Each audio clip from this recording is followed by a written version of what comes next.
एक महात्मा श्री कृष्ण की आराधना करते थे। उन्होंने संसार को भूलने की एक युक्ति की। मन को सतत श्री कृष्ण का स्मरण रहे, उसके लिए महात्मा ने प्रभु के साथ ऐसा संबंध जोड़ा कि मैं नंद हूँ, बाल कृष्ण लाल मेरे बालक हैं। वे लाला को लाड लड़ाते। यमुना जी स्नान करने जाते तो लाला को साथ लेकर जाते। भोजन करने बैठते तो लाला को साथ लेकर बैठते। ऐसी भावना करते कि कन्हैया मेरी गोद में बेटा है, कन्हैया मेरे दाढ़ी खींच रहा है। श्री कृष्ण को पुत्र मानकर आनंद करते। श्री कृष्ण के ऊपर इनका वात्सल्य भाव था। महात्मा श्री कृष्ण की मानसिक सेवा करते थे। संपूर्ण दिवस मन को श्री कृष्ण लीला में तन्मय रखते, जिससे मन को संसार का चिंतन करने का अवसर ही न मिले। निष्क्रिय ब्रह्म का सतत ध्यान करना कठिन है, परंतु लीला विशिष्ट ब्रह्म का सतत ध्यान हो सकता है। महात्मा परमात्मा के साथ पुत्र का संबंध जोड़कर संसार को भूल गए, परमात्मा के साथ तन्मय हो गए। श्री कृष्ण को पुत्र मानकर लाड लड़ाने लगे। महात्मा ऐसी भावना करते कि कन्हैया मुझसे केला मांग रहा है, बाबा मुझे केला दो, ऐसा कह रहा है। महात्मा मन से ही कन्हैया को केला देते।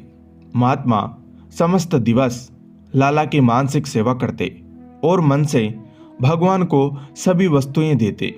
कन्हैया तो बहुत भोले हैं, मन से दो तो भी प्रसन्न हो जाते हैं। महात्मा कभी कभी शिष्यों से कहते कि इस शरीर से गंगा स्नान कभी हुआ नहीं, वह मुझे एक बार करना है। शिष्य कहते कि काशी पधारो।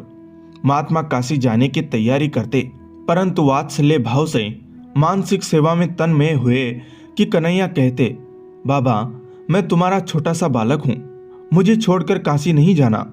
इस प्रकार महात्मा सेवा में तन्मय होते। उस समय उनको ऐसा आभास होता था कि मेरा लाला जाने की मनाही कर रहा है, मेरा कान्हा अभी बालक है, मैं कन्हैया को छोड़कर यात्रा करने कैसे जाऊं? मुझे लाला को छोड़कर जाना नहीं। महात्मा अति वृद्ध हो गए। महात्मा का शरीर तो वृद्ध हुआ, परंतु उनका कन्हैया तो छोटा ही रहा, वह बड़ा हुआ ही नहीं। उनका प्रभु में बाल भाव ही स्थिर रहा और एक दिन लाला का चिंतन करते करते वे मृत्यु को प्राप्त हो गए। शिष्य कीर्तन करते करते महात्मा को शमशान ले गए। अग्नि संस्कार की तैयारी हुई। इतने ही में एक 7 वर्ष का अति सुंदर बालक कंधे पर गंगा जल का घड़ा लेकर वहां आया। उसने शिष्य से कहा, ये मेरे पिता हैं, मैं इनका मानस पुत्र हूं। पुत्र के तौर पर अग्नि संस्कार करने का अधिकार मेरा है, मैं इनका अग्नि संस्कार करूंगा। पिता की अंतिम इच्छा पूर्ण करना पुत्र का धर्म है। मेरे पिता की गंगा स्नान करने की इच्छा थी, परंतु मेरे कारण ये गंगा स्नान करने नहीं जा सकते थे, इसलिए मैं यह गंगा जल लाया हूं।